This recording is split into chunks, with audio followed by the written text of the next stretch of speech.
சிறந்த கேமர்களுடன் பிரதமர் மோடி கலந்துரையாடல். கேமிங் குறித்தும் அது சார்ந்த தொழில்நுட்பங்கள் குறித்தும் கேட்டறிந்தார். ஜூன் 4ஆம் தேதியன்று இனிப்பான வெற்றியை ராகுல் காந்திக்கு இந்தியா வழங்கும். ராகுல் தமக்கு இனிப்புகளை வழங்கிய வீடியோவை பகிர்ந்து முதலமைச்சர் மு.க.ஸ்டாலின் சமூக வலைதளத்தில் பதிவு. தேர்தல் நாளில் வாக்களிக்க வசதியாக சென்னை உயர்நீதிமன்றம் மற்றும் மதுரை கிளைக்கு வரும் 19ஆம் தேதியன்று விடுமுறை அறிவிப்பு. வழக்கறிஞர்கள், நீதிமன்ற பணியாளர்கள் உள்ளிட்டோர் வாக்களிக்க வசதியாக தலைமை பதிவாளர் அறிவிப்பு. தமிழகத்தில் தீப்பெட்டி தொழிற்சாலைகள் இன்று முதல் 22ஆம் தேதி வரை வேலை நிறுத்தம்.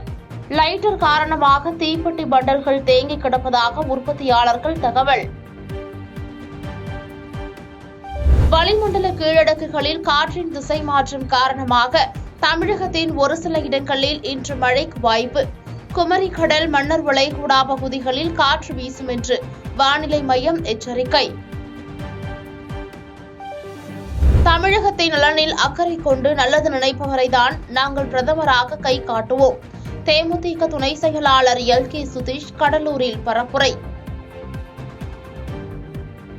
கூட்டணி கட்சிகளின் சின்னத்தை விமர்சனம் செய்து பேசிய அமைச்சர் ராஜகண்ணப்பன்.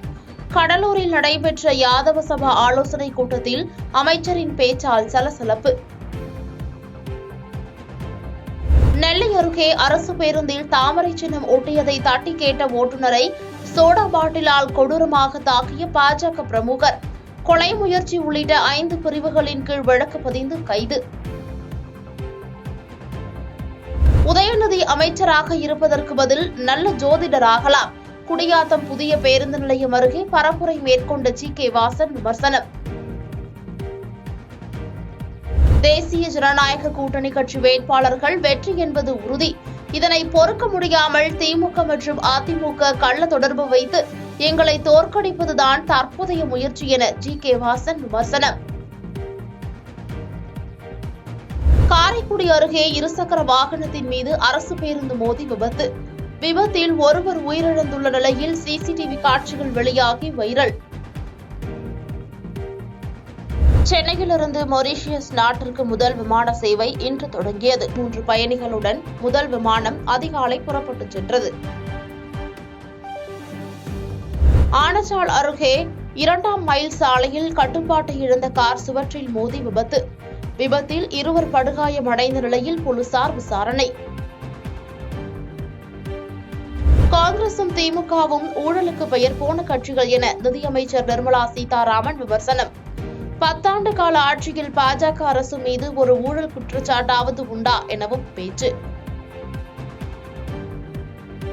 நாடாளுமன்ற தேர்தலில் திமுக மற்றும் அதிமுகவுக்கு அளிக்கும் வாக்குகள் குப்பை தொட்டியில் போடுவதற்கு சமம். தமிழ் மாநில காங்கிரஸ் தலைவர் ஜி.கே. வாசன் கடும் விமர்சனம். கோவில்பட்டியில் கடலை மிட்டாய்க்கு புவிசார் குறியீடு பெற்றுக் கொடுத்தது அனைத்திந்திய அண்ணா திராவிட முன்னேற்ற கழகம் ஆட்சி. வரும் தேர்தலில் வெற்றி கொடி நாற்றப் போகிறது அதிமுக என முன்னாள் அமைச்சர் கடம்பூர் ராஜு பேச்சு. கல்பாக்கம் அணுமின் நிலையத்தில் வேலைவாய்ப்பில் உள்ளூர் மக்களுக்கு முன்னுரிமை வழங்க வழிவகை செய்யப்படும்.